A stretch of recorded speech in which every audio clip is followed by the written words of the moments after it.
What's up, you guys? This is a quick video to help you guys to make sure that you don't make the same mistake that I did. So when you're transferring money to Kraken, I will show you this here. Okay, so we're in Kraken, right? And if you're gonna transfer any kind of crypto into Kraken, you go to funding, up here, funding, deposit. You pick your token. We'll pick an ETH because this is related to ETH. Click on ETH, you type in ETH, you click on ETH. And then you have here deposit or withdraw. You click on the deposit. Generally, this wasn't here, but it is now.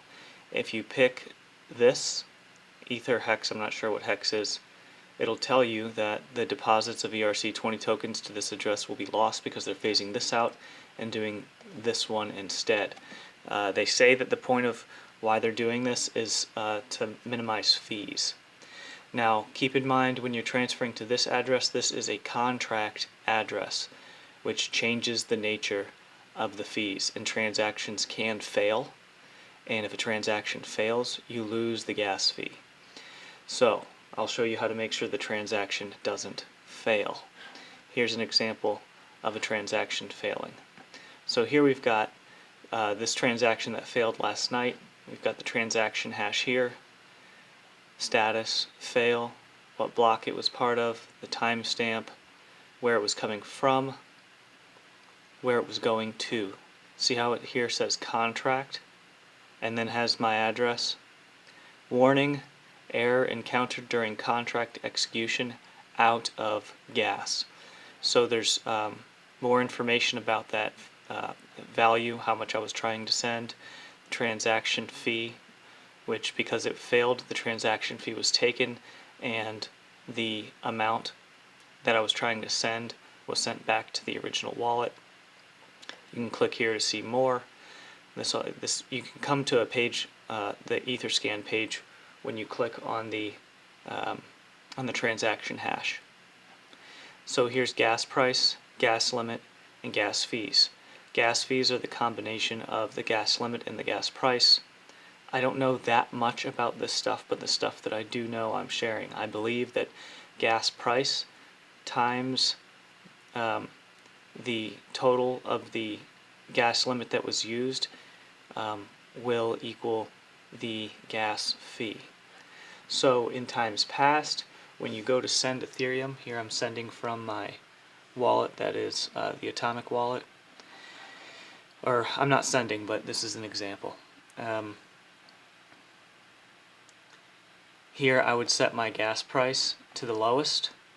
Okay, so when you're in your Atomic wallet, you can click on whatever, get to the send place, and then when you send, you click here to make sure that you're sending to the right address. If you send to the wrong address, you will not get it back. And if you send it to an address that's not on the Ethereum network, it's lost. So make sure, double, triple check, make sure you're sending to the right address. On top of double, triple checking, making sure that you're sending to the right address, also make sure that if you're sending it to a contract, you've got your gas limit set appropriately. The amount that I want to send here, what's available.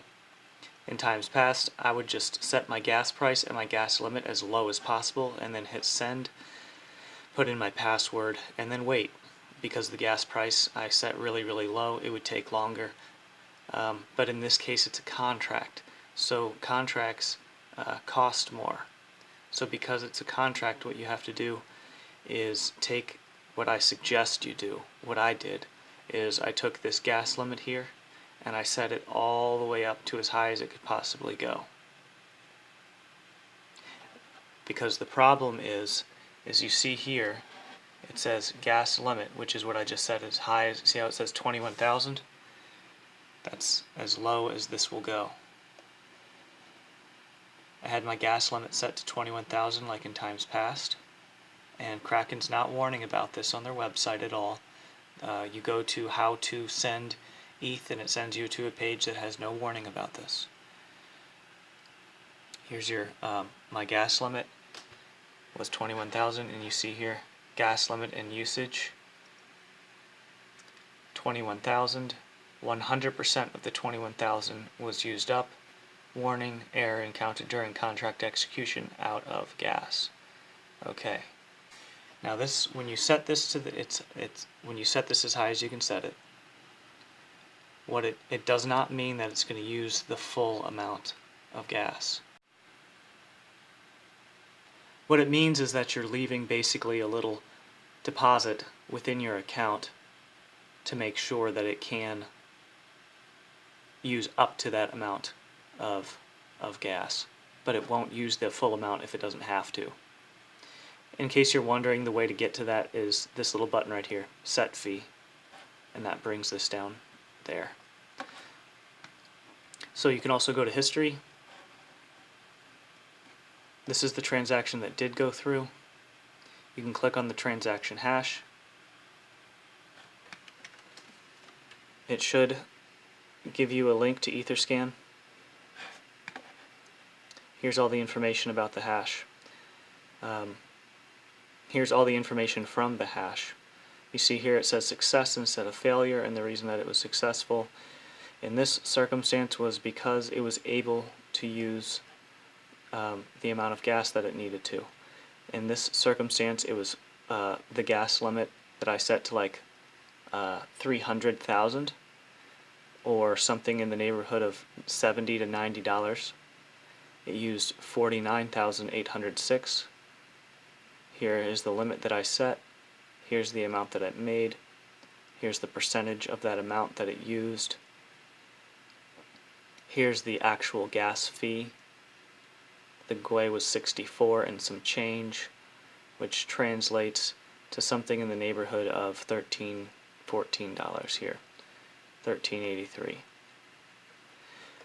Okay, so I hope that's helpful to you, and I hope that the information that I'm giving you is accurate. If I've given you any misinformation, like I said, I'm pretty new to this stuff and dabbling and learning. I hope you're learning too. Let me know if I've messed something up or if I've given you some kind of misinformation. If you want more people to know about this so that we're all working together instead of against each other, what goes around comes around. Even though it's 2022 or working on 2022 here, what goes around still does come around, and we should really be working on building each other up instead of trying to destroy one another, and put some trust in having faith in one another. I pray that the Father blesses you, that He gives you wisdom and knowledge in handling your finances.